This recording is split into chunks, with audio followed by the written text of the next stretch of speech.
If you enjoy dry British humor, are a fan of open source communication solutions, then you must know our next guest, James Bodie. James has been a pillar of the voice over IP development from the very early days of free world dial-up, and today he's currently the CEO at Telet Research. He's also generous with his time and knowledge, sharing his expertise with anyone that'll listen. With his quick wit and strong technical knowledge, James is a regular at an array of open source events, including the upcoming IT Expo Open Source World in Fort Lauderdale. I'm Alan Percy, and I had the great fortune to spend some time with James after CommCon 2019 event. With James behind the wheel, he is kind enough to give me a lift to London Heathrow Airport and share some of his recollections and thoughts of the future. Ride along as we weave the motorways and talk about the evolution of voice over IP, changing the way we communicate. The Telecom Disruptor Podcast is brought to you by Telco Bridges, makers of free SBC and Pro SBC, and other high-performance telecommunications solutions. For more on Telco Bridges, visit telcobridges.com. This special episode is Telecom Disruptors in Cars, and I'm with James Bodie. We're riding in his wonderful Land Rover. We've just left the CommCon event, and we're headed towards Heathrow to head on home. So, James, thanks for giving us a ride, and B, for sharing a few minutes with us. Yeah, it's a pleasure. You know, this is a bit like communications carpool karaoke, isn't it? It is. Oh, we just have to dodge the traffic turning in front of us and the lorries as they come by. Promise not to burst into song as well. Thank you. So we're warming up, trying to get ready for a recording. We were chatting about the early days, and one of the things I'd like to cover in the podcast is about how people got sucked into this vortex called VoIP, and you started chatting about a little bit about your role in free world dial-up, and I'd love to hear how you got involved.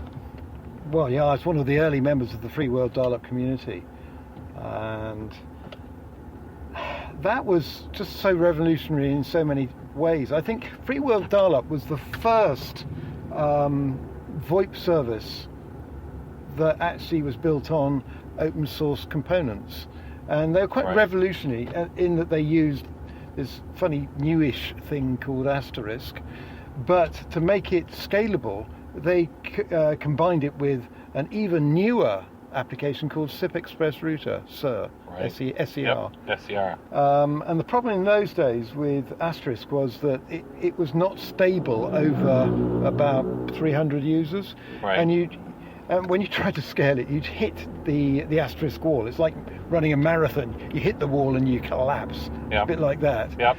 And so if you try to go over about 300 users, concurrent users, the thing would go a bit unstable and ultimately crash. So the way you could scale it is by not using not one but multiple Asterisk instances, but sitting them behind SIP Express Router to do the SIP proxy piece. Right. And free world dial-up was the first service to actually use that, all built by my good friend Dr. Ed Guy. Oh yes, right. Where are we going here? Do we want to go that way? The M25? That's the north. We don't go. We want to go south, don't we? This is entertaining, so we can talk and navigate at the same time. Yes. Multimodal. This is scary, isn't it? It is. Is it this one? Yeah, I think it is. Yeah. These junctions are very interesting because this is a very old piece of motorway, and so the signage is suboptimal. Anyway, suboptimal. We can probably edit that bit out. Well, no, it's all part of the experience. They're riding along with us as we navigate off of A404 onto M25. So they can follow along on the map as we go. So one of the things that it was interesting. When I got involved in the early Asterisk community is when they started to scale the application, and as you said, started to move from a single device to multiple devices, and then started to look at using SIP as the primary mechanism to pass voice from point A to point B. and the complexities of that. And that finally made it so it could scale. And that gave you the opportunity to put together applications like freewheel dial-up, which connected many different remote cities and nations together in a low-cost network that provided connectivity from without paying the very high long distance calls. Yeah, and of course the scalability is where players like Telco Bridges then come in, because initially Asterisk was all about single line cards, right, low density, but as everything grew and got bigger, people wanted higher density cards, and I can't actually remember how old Telco Bridges is, but I remember going to Montreal, many years ago, to get high density cards. Yeah. Well, the company was founded in 2002, and as Luke shared with me earlier, that there was an early relationship with TruePhone, and as you started to scale that application. So then now, so getting a start in freewheel dial-up, at some point, then you built an actual SIP service provider here in the UK. Yeah, and tell me about that. Yeah, we built a service called GoSipTel. We thought it was okay, and that was initially hugely successful. We had in the early days 125,000-150,000 users, something of that order. Immediately, we were also the first Europeans, I think, to import Sipora ATAs. Right. Happy memories of the office kind of kitchen. Every storage area we had absolutely packed to the gunnels with SPA 2000s. Oh, right, little ATAs. That's where my friendship with Sherman Scholten started. Wow. In those days. But then, sadly, even though the tech was brilliant, our business decisions were slightly suboptimal, and the whole thing crashed and burned. In fact, I mentioned in the early days, we were direct competitors to people who are now our good friends over in Sipgate. Correct. Yep. Yeah.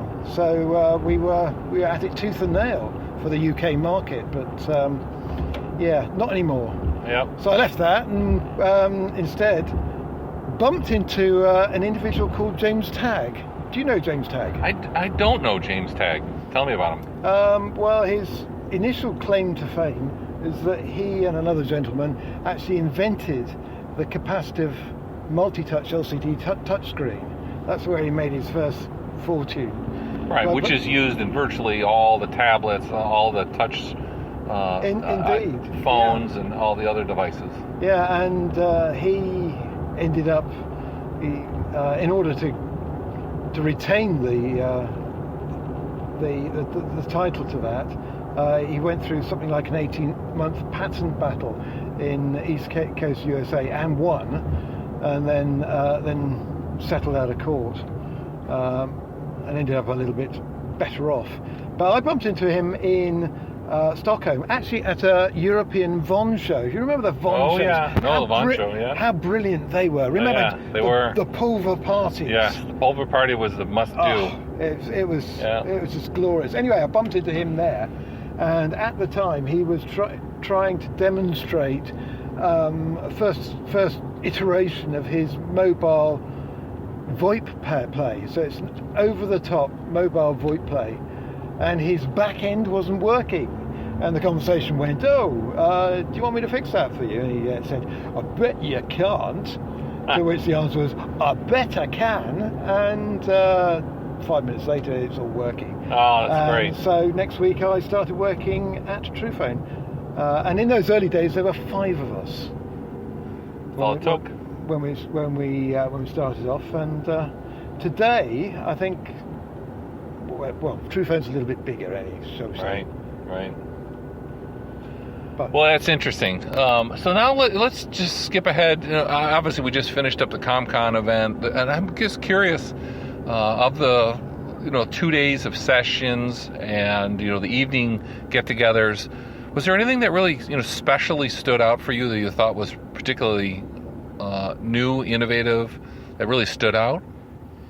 Well, other than the people. The reason we go is it's not really so much the technology, even though the technology is fascinating and we always see things that are new. Does anything that stood out? No, not really. For me, it's all about people, partnerships, planting seeds, and sharing wild and wacky ideas. The great thing about CommCon is you've got so many brilliant people there, all in one place. Right. And the whole effect is a bit of a multiplier effect. And I come away, I'm still on a high now from just being with all these wonderful super people. And this is why we're hoping that Dan Jenkins, if you're listening to this, make sure it happens again next year. Yeah, some way or another. Let's make it happen. Yeah, and all you sponsors out there, make sure you sponsor Dan Jenkins so he can run this again, because it's valuable for the planet. But coming back to your question, what stands out? Probably the one thing that stood out to me was David from I can't even pronounce it, Drakiogue. You know what I mean? Yes. Yeah, because he did a piece about open source and where we all go wrong and the value of it. And he was so absolutely spot on with that. Yeah. And I'd never really considered some of the issues that he highlighted. So that was So you mean the survey session that Dave Duffet put together? No,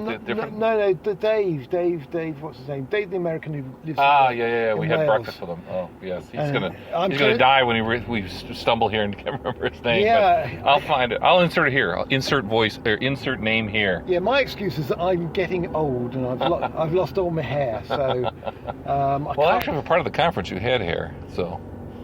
Yeah, well, I had a little bit of assistance there, didn't I? But anyway, that's another story. Yeah, that's another Easter egg. So anyway, I actually, tell you the truth, Dave Duffet's session on his open source survey was fascinating. Oh, yes, that was good. In fact, everything that Dave Duffet does is pretty brilliant, I think. No, it is. But he interviewed 10 open source company founders and surveyed them. Yeah, the big ones. All the big ones. Yep. And assembled a collection of the responses to some very probing questions. And it's a really, really fascinating result. And he presented that, which is available on YouTube, which I'll put in a link to the YouTube video for that session down in the description below the podcast. But definitely must watch, must listen to results from that. Another thing that was interesting is I thought there was, instead of much more instructional content like there was in some of the sessions or the years past or other various open source sessions, there was more maybe focus on the industry as a whole and some of the things that affect the industry. And you're starting, for example, we had Mira's session on diversity in business. Yeah, that was interesting. But yeah, it was very interesting. Yeah.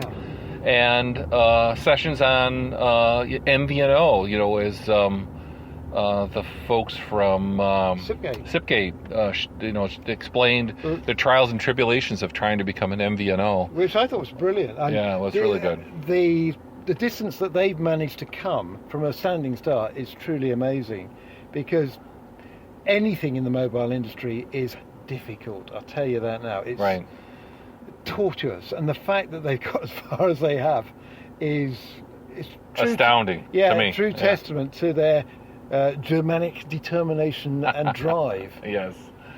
Yes. Well, and they told in the story, a little anecdotal piece or a chunk of the story was the shipment of 50,000 SIM cards, a huge crate delivered. They had custom made these SIM cards, and it turns out that the encryption key had somehow gotten fouled up. And so it was 50,000 pieces of useless plastic unless they could figure that out. And they... Yeah, and of course, I've never done that, ever. No, he said. And neither had they. His nose grows. This is why you always order a sample batch first to test before you get the big number one. I think they've learned that one now. Yeah. So I'm going to switch the topic a little bit. Let's chat about what you're working on now. You had shared with some folks this little mobile communications platform. I'd love to hear what you're working on with that, and then also if there's any other special projects you're working on now. Yeah, sure.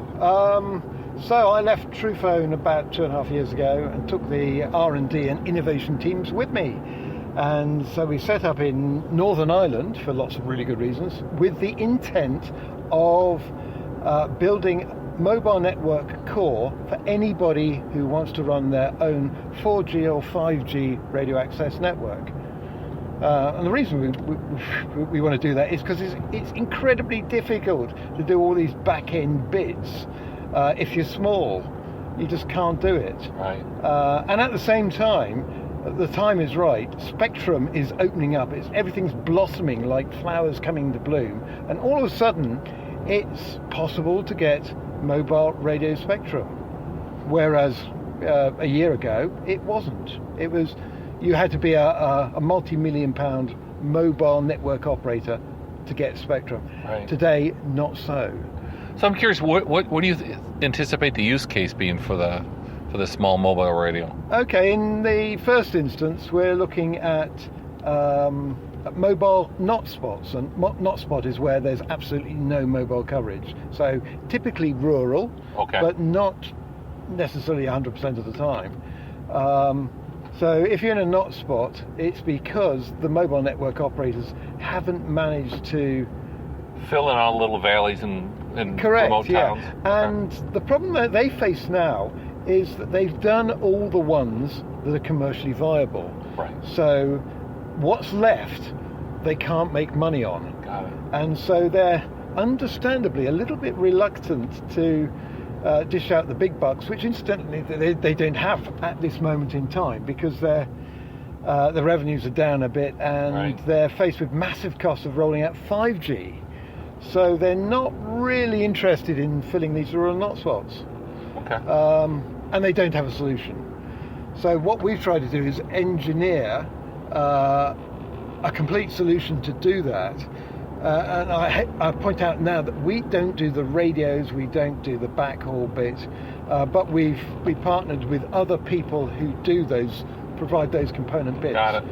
So we put together a coalition of people who are going to be, because we're not quite yet there yet, we're going to be a complete ecosystem. So you can go in and you can do a single stop shop and buy a complete mobile network to fill a not spot, which may be as big as the Chalk Valley where we're running the pilot, which is quite a big rural area, or it could be somebody's back room. So how is it, where's the revenue come from, or how does it finance? Right, well that's a very interesting question, and quite a complicated answer to that, because it's not one place, it's lots of different revenue streams. So, and depends where it goes as well. So the rural not spots in UK, we're looking at all the capital cost for that. Which lane do I want to be in here? I want to be in this one, because we don't want to go to Oxford today. Heathrow Road? Yeah, we do. We almost went to Gatwick, or no? We almost went to London. Yeah, we don't want to go to London, do we? So with the rural not spots, it's the revenue is coming from central government, from a number of different places. Okay. All of the so it's a community-funded kind of project, then. We set up a pilot in the Chalk Valley, which I happen to live in. Yeah. Which is bizarrely enough the largest mobile not spot in the south of England. Wow. Interesting. Somebody's trying to tell us something there, huh? Yes, it is. Well, it's absolutely fascinating. I'm honestly looking forward to seeing and hearing more as you make progress through that. I know you've been giving regular updates in the conferences, and I think it's been quite interesting. And well, first, I want to thank you, James, for sharing the ride to Heathrow. It's been an experience, and we've been able to share a few moments together. And I look forward to hearing from more. And not crash so far. And not burst into a spontaneous song either. Yeah, it's very good. Well, thanks for sharing your time. Okay, thanks all. There's more great content here on Telecom Disruptors. Be sure to subscribe and ensure you don't miss any of the latest news and updates. With that, I'd like to thank both James and you, our listeners, and look forward to having you join us on another episode.